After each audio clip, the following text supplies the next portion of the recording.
लाडकी बहीण योजनेचं उत्पन्न कळणारे आयकर लाडक्या बहिणींचा डेटा देणारे आयकर भरणाऱ्या बहिणींना आता 1500 रुपयांचा लाभ दिला जाणार नाहीये। आयकर विभागाकडून उपलब्ध होणाऱ्या डेटामुळे लाडक्या बहिणींचं उत्पन्न कळू शकणार आहे। केंद्रीय प्रत्यक्ष कर मंडळानं लाभार्थी महिलांची आपल्याकडील माहिती उपलब्ध करून देण्यास मान्यता दिली आहे। तर 2652 सरकारी कर्मचारी महिलांकडून लाडकी बहीण योजनेचा लाभ घेण्यात येतोय। ऑगस्ट 2024 पासून लाभ घेतल्याचं उघडकीस आलंय।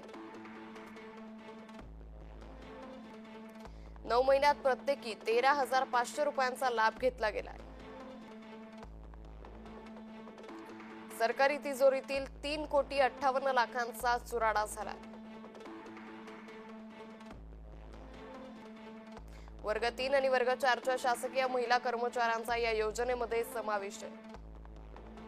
लाडकी बहीण योजना ही सुरू केली तेव्हा आपण सरसकट सर्व बहिणींना आपण या ठिकाणी पैसे हे त्यांच्या खात्यामध्ये जमा करण्यात आलेले होते आणि त्यानंतर आपण या ठिकाणी प्रत्येक लाडकी बहिणीचं उत्पन्न डेटा आता माहिती मिळणार आहे। आयकर विभागाकडून आपण प्रत्येक लाडक्या बहिणींचा आता उत्पन्न दाखला हा माहिती मिळणार आहे आणि आपण या ठिकाणी 2.5 लाखापेक्षा जास्त उत्पन्न असलेल्या लाडकी बहिणीने देखील हा योजनेचा लाभ हा घेतलेला आहे। त्यामुळे आता 2.5 लाखापेक्षा जास्त उत्पन्न असलेल्या लाडकी बहिणीचा लाभ हा आता काहीतरी बंद होणार आहे आणि या ठिकाणी आपल्याला विरोधकांनी देखील सातत्याने टीका केली होती, कारण की सरकारच्या तिजोरीवरती भार पडतो। त्यामुळे वेगवेगळ्या योजनांचे जे योजनांचे निधी आहे ते या ठिकाणी लाडकी बहिणीसाठी देखील वळवण्यात आले। त्यामुळे आता आयकर विभागाकडून आता माहिती मिळणार आहे आणि आपण लाडकी बहिणींचा उत्पन्नाचं दाखला आता या समोर आता येणार आहे आणि त्यामुळे 2.5 लाखापेक्षा जे जास्त उत्पन्न घेतलेल्या महिला आहेत त्यांना आता या ठिकाणी लाभ हा मिळणार नाहीये। त्यामुळे आपण बघितलं तर लाडकी बहीण योजनेमध्ये आता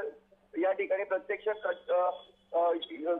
आपण कटौती देखील करण्यात येते या ठिकाणी आणि त्यासाठी आता सरकार आपण प्रत्येक छाननी करत आहे। ज्यांच्याकडे गाडी आहे, रिक्षा आहे, त्याचं घर आहे त्यांना या ठिकाणी आपण बघितलं तर हा लाभ भेटणार आहे आणि आपण आता अशी देखील माहिती समोर आलेली होती ज्यांचा जे कामाला देखील आहे आणि त्यांचे उत्पन्न मोठ्या प्रमाणामध्ये ते देखील या ठिकाणी लाभ घेत होते, पण आता 2.5 लाखापेक्षा जास्त उत्पन्न असलेले लाडक्या बहिणींना आता हा लाभ मिळणार नाहीये।